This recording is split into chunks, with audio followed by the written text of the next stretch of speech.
Hello and welcome back to the channel. Today we've got 10 new infinite or game winning combos with foundations cards. So I'm using only new foundations cards or cards that are new to 60 card formats for these infinite or game winning combos.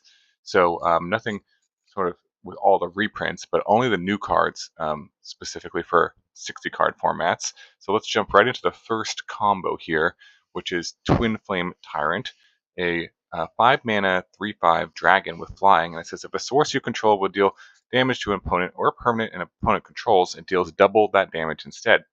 Now, this is a very sweet combo with the Calamity Galloping Inferno, which says when you saddle it, you get to create 2 copies of the card that saddled it that are come into play tapped and attacking. So the Twin Flame Tyrant having double damage, if you have more copies of this in play, it doubles the damage. So each one of these by itself, it does 6 damage because it's doubling the 3 power, right? But if you have 3 of them in play, which would happen when you copy it with Calamity, you get 2 additional copies of it. It does 8 times the damage, so 8 times 3 is 24. So each of the 2 copies would do 24 flying damage, which each one by itself would be enough to usually end the game. So that's 24 plus 24, and then the Calamity itself would do 4 times 8, 32 damage. Altogether, that's an 80 damage attack with just those 2 cards. So pretty powerful, a lot of damage, just those 2 cards. You could play this maybe in a red-green ramp deck, something along those lines. You know, there's a lot of different cards that you can kind of play with it. Landwar Elves is back, of course, to kind of ramp into this combo. So maybe this has some potential. But let me know in the comments below if you are excited to play this. Kind of what shell you might play this in. The Smuggler Surprise deck could be kind of cool to put them both into play at the same time. But definitely a pretty powerful combo here, and decent cards kind of on their own as well. Okay, so that is legal in standard and, of course, older formats. This one next is the new NIV Mizit the Visionary, which is a 6 mana 5/5 legendary dragon wizard and has flying of no maximum hand size. And it says whenever a source you control deals non-combat damage to an opponent, you draw that many cards. Now, this card is very funny because the infinite damage here goes infinite with the other 2 other NIV Mizits. The NIV Mizit, the Perun and the Firemind, both have this line of text that says whenever you draw a card, it does 1 damage to any target. So then if you have both of these in play and you do any damage or you draw a card, which you would just during your draw step, you would kind of go infinite between the 2 of them. So whenever you draw a card, you do the damage. Whenever you do the damage, you draw a card. And so they kind of go back and forth. So you could play this in Commander. You could play this in older formats where these are all legal. It is pretty clunky. There are six mana, but I could see this being a fun Commander EDH combo. Just play all the NIV Mizits in the same deck and try to go infinite with them. So that sounds pretty cool to me. Next up, we've got the Bloodthirsty Conqueror, which this one is a pretty popular combo, but it's really interesting that you can kind of get this off even in sealed deck or limited in Foundations. So if you don't know what this is, it's a 5 mana 5/5 Vampire Knight with Flying and Death Touch, and says whenever an opponent loses life, you gain that much life. So kind of like a lifelink type effect, but it does go infinite with 3 different cards, at least 3 different cards in standard. The Starscape Cleric, the Enduring Tenacity, and the Marauding Bright Priest. So that last one is also in Foundation, so you could pull that in a draft or in a sealed deck and have this infinite combo legal in your deck. That would be pretty funny. Pretty like less likely and limited because this is a mythic, but certainly will. I'm sure somebody will pull that off in a limited game and sort of post that on Twitter somewhere. So that sounds pretty cool. But in standard, I think this has some potential to be decent because the cleric and the enduring tenacity are decent. Enduring tenacity also can come back. If it dies, it comes back, so it has some resiliency to it. The cleric you could also offspring it. It is also just 2 mana, so the combo is fairly cheap and has potential to go off and gives it some more redundancy. You could play just all these cards in the same deck if you really wanted to. But yeah, let me know what you guys think about this combo. Do you think it's competitive enough for standard to actually be good? There's a lot of different kind of like 1-2 punch combos in in mono black that you could play. And this is just kind of an additional one of them. The card on its own is decent, okay. Like you wouldn't necessarily just want to jam this by itself, but it does kind of give you a lot of life potentially. So not a bad 1-2 combo to have in your deck. All right, next up we've got the extravagant replication. This card was, I think it was in a commander set at one point, but this is new to any sort of 60 card formats. So that's why I put it here. It's a 6 mana enchantment that says at the beginning of your upkeep, create a token that's a copy of another target non-land permanent you control. So this does go infinite with the Time Stream Navigator, which is a 2 mana 1/1 and has Ascend, and for 4 mana you can tap it to put it on the bottom of its owner's library, and then you take an extra turn after this one, and you can activate it only if you have the Sage's Blessing. So the way this combo works is if you have the Navigator out, and then you have 6 lands, you play the replication. You'll need one other permanent. If those both survive, and then during your upkeep, you can make a copy of the Time Stream Navigator, right? And then, so if you have, say, 6 lands, both of these, that's 8 permanents. The copy will be the 9th permanent. If you have any other permanent out, then you'll get City's Blessing, so you can use its ability. So then you'll have a copy of it, right, during your upkeep, and then during your turn, you use the original one to take an extra turn, and now you have a copy of it. And then during that extra turn, you use the replication to make a copy of the token, and then use the one without Summoning Sickness to take an extra turn, and just kind of keep going infinite, infinite, infinite. Take all the turns for the rest of the game. You do have to pay like 4 mana every turn to do that, but it does give you infinite turns. So that's kind of the way I thought about using this card. Maybe there are some other interesting combos with the extravagant replication, but that's kind of the one that came to my mind when I saw it. And you could do this in formats that's legal, and it's not legal in standard, the time stream navigator. But yeah, kind of an interesting, cool infinite turn combo. All right, next up, this one is legal in standard, the ashot animist plus electro duplicate combo here. So ashot animist is a new card, and both of these, again, you could get this in a limited game, or if you just have 2 of these, that's pretty good as well. But it's a 4 mana 4/4 lizard druid with trample, and it says when the creature attacks, another target creature you control gains trample and gets +X/+X, where X is this creature's power. And electro duplicate creates a copy of a creature you control, and it has haste, and then you sacrifice it during your end step, and then it has flashback as well. So you could use it earlier in the game, and then play this out, and then play the electro duplicate on it. So the idea is if you play the ashot animist on turn 4 or 3, if you have a ramp spell, land royal, something like that, then the next turn you play the electro duplicate on it. You get 2 of them, both have haste. You attack with both of them. One of them targets the other one, right? So then the first one will get will be an 8/8, right? And then the other one targets the other one, and then that one will get +8 power and toughness. So that will be a 12/12, and 8 plus 12 is 20 exactly. So 2 of them attacking is trample, 20 trample damage coming at you. So not a bad combo. Kind of interesting. You could play this with other kind of copy effects as well to kind of get more redundancy. We'll see. I don't know. This card is kind of like an interesting one. Doesn't really do much the turn you play it, unless you kind of give it haste. You really want to give it haste.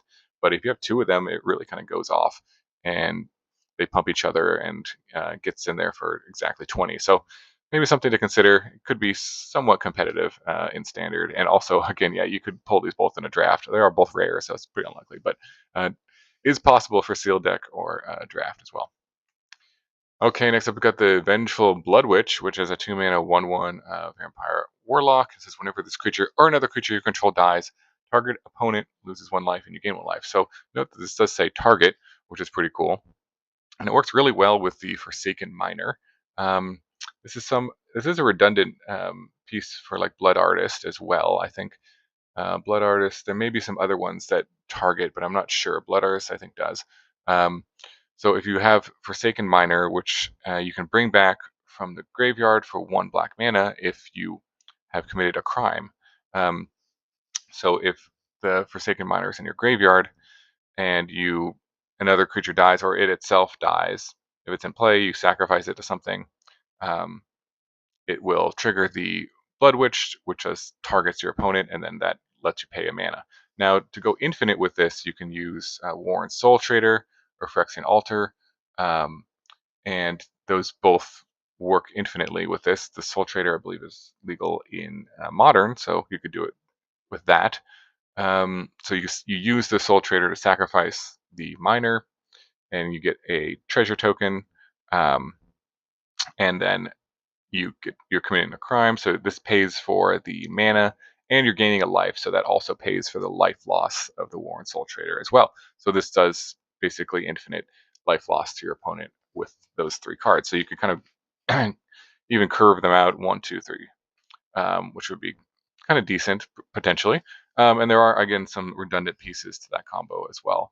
And then there's also that Gravecrawler, I believe, that zombie that you could use with this combo. So maybe there's some, I don't know, sort of mono black combo there in Modern that would be use this. And in Standard, you could use the first 2 pieces. There isn't like a card that gives you mana every time you sacrifice a creature, unfortunately. But if they do print that, then that would be an infinite.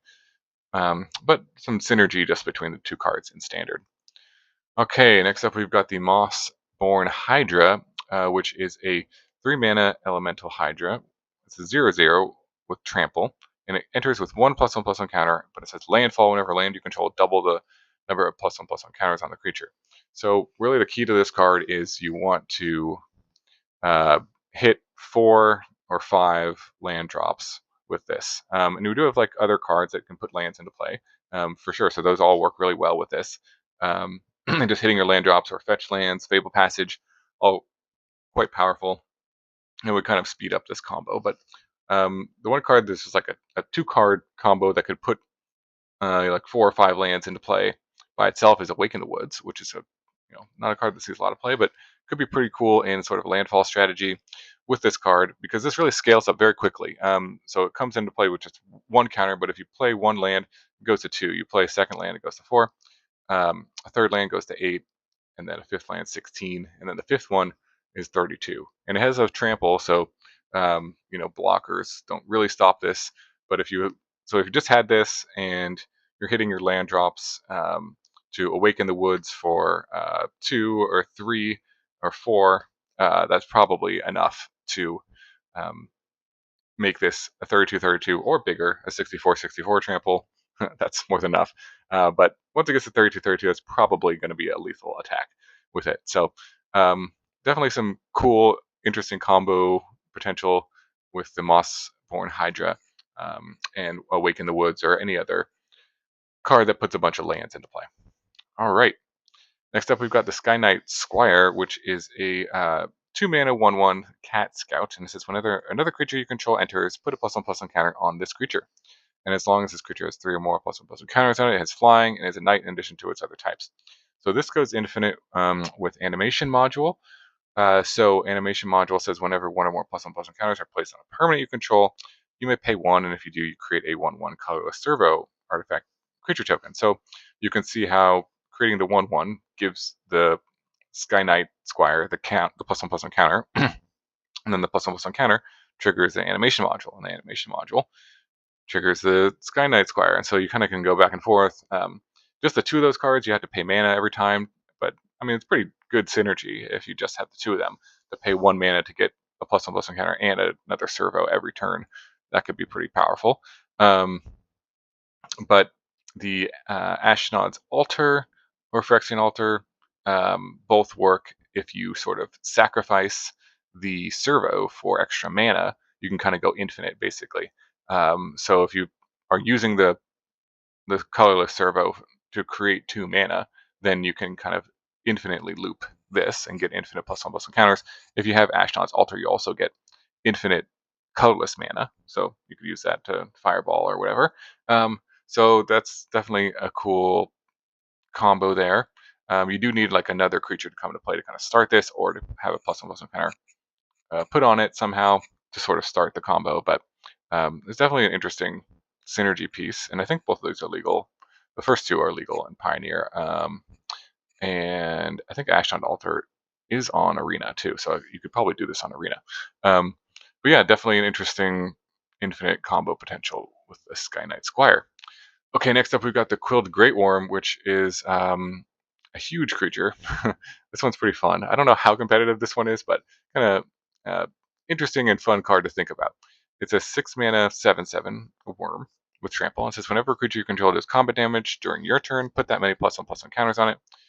And you can cast it from your graveyard by removing 6 counters. Not really using it for that effect, but this first effect is quite unique. That kind of puts more counters for every damage that's done. So this works really well with sort of double strike um, effects. And if you have like double strike creatures and you just play this and you attack, that's pretty good.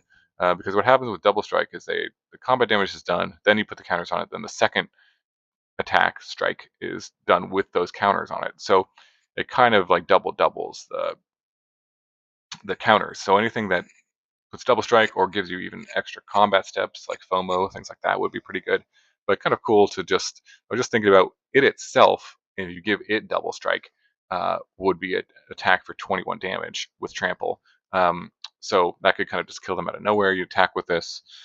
Uh, Even if they block, you can kind of trample over for a ton of damage. But um, if you gave it double strike, for example, with twice the rage, or blacksmith talent would be kind of cool because you could even give it haste and double strike with blacksmith talent to attack. So you would attack for 7, then it gets 7 counters, and then the second strike, so to speak, would do 14. And so that's 21. A lethal attack in most situations.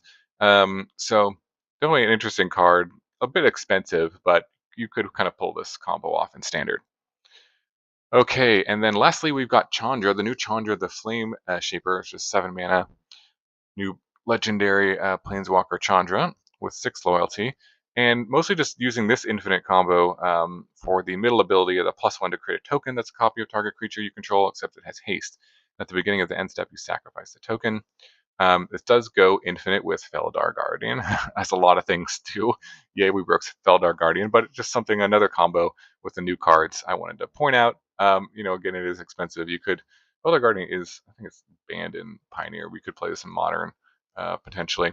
And there's other cards that combo with Felidar Guardian, for sure. But, if you were playing, for some reason, wanted to play Chandra in that deck, then this would go infinite. So the way this works, if you don't know, is you would +1 the Chandra to create a copy of the Felidar Guardian. It comes into play. You get to blink any permanent. You blink the Chandra, comes back in, +1, target the Felidar Guardian, and they go back and forth and create infinite Felidar Guardians with haste and attack for infinite. So that would be a pretty cool infinite combo if you're able to get that off. Maybe in EDH, that would be pretty fun as well.